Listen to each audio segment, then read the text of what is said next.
दरवर्षीप्रमाणे यावर्षीही तोंगलाबाद येथे ग्रामदैवत संत हनुमान महाराज यात्रा महोत्सवाचे आयोजन करण्यात आले होते। या निमित्ताने श्री गजानन महाराज कार्लेकर यांच्या काल्याच्या कीर्तनानंतर गावामधून श्रीची भव्य पालखी मिरवणूक काढण्यात आली। यामध्ये विदर्भातील 20 सांप्रदायिक दिंड्या सहभागी झाल्या होत्या। त्यांना 2 गटात 40,000 रुपयांची 16 बक्षिसे देण्यात आली तथा अनेक मंडळांनाही अनुक्रमे बक्षिसे देण्यात आली। उत्कृष्ट मृदुंगवादक खेरडा यांनाही बक्षीस देण्यात आलं।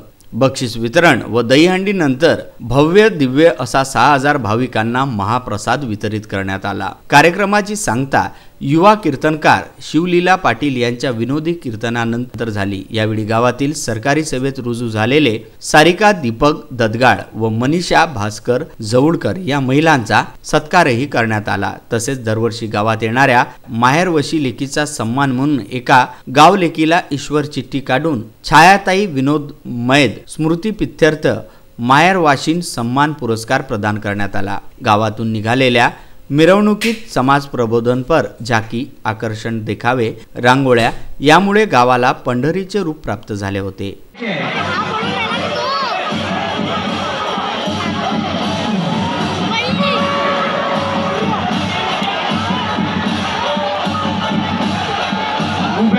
उभ्या असणाऱ्या कार्यकर्त्यांना विनंती आहे की तो दहीहंडीचा दोर खाली घ्यायचा आहे, दहीहंडी थोडी खाली घ्यायची आहे।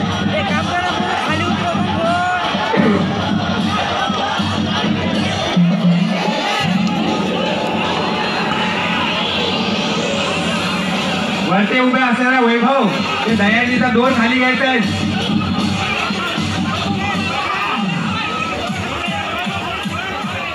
बोला श्री संत लक्ष्मण महाराज के। संस्कृती असते जीवनामध्ये प्रत्येक वेळेस आरशासमोर उभे राहिला की आरशाला प्रश्न विचारतात। तो प्रश्न असा असतो, मी कशी दिसते? काही फरक पडत नाही। चेहऱ्यावर एखादा खड्डा पडलाच तर एखाद्या क्रीमने झाकून काढताय, फाउंडेशनने झाकून काढताय किंवा एखाद्या ट्रीटमेंटने काढून टाकताय। चेहऱ्यावर पडलेला डाग मिटवता येतो, चेहऱ्यावर पडलेला डाग मिटवता येतो, पण बाईच्या आचरणावर पडलेला डाग कधीच मिटत नाही हे कायम लक्षात ठेवा। चेहऱ्यावरचे डाग चालतील। यात्रा महोत्सवासाठी सहकार्य करणारे देणगीदार अन्नदाते यांचे आयोजकांनी आभार मानले। भव्य दिव्य यात्रा महोत्सव यशस्वी करण्यासाठी श्री संत हनुमान महाराज संस्थान, युवा यात्रा महोत्सव समिती, युवती यात्रा महोत्सव समिती व समस्त गावकरी मंडळी यांनी परिश्रम घेतले। मी लहानपणापासून गावामध्ये राहिलेली आहे, त्यामुळे मी लहानपणापासूनच यात्रा महोत्सव बघितलेला आहे। आमच्या गावातील मुलांनी हा उपक्रम चालू केलेला आहे।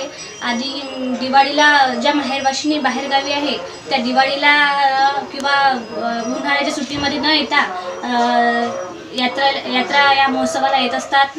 तर त्या वतीने गावातील मुलांनी हा नवीन विचार करून जे माहेरवाशिनी आहेत त्यांना पत्र पाठवण्यात येते आणि त्यानिमित्त सर्वच मुली यात्रेला येत असतात व सर्वांचा उत्साह असते की जायचं आहे यात्रेला जायचं आहे। त्यामुळे मग विदर्भ न्यूज करिता दर्यापूर येथून अमोल कंटाळे।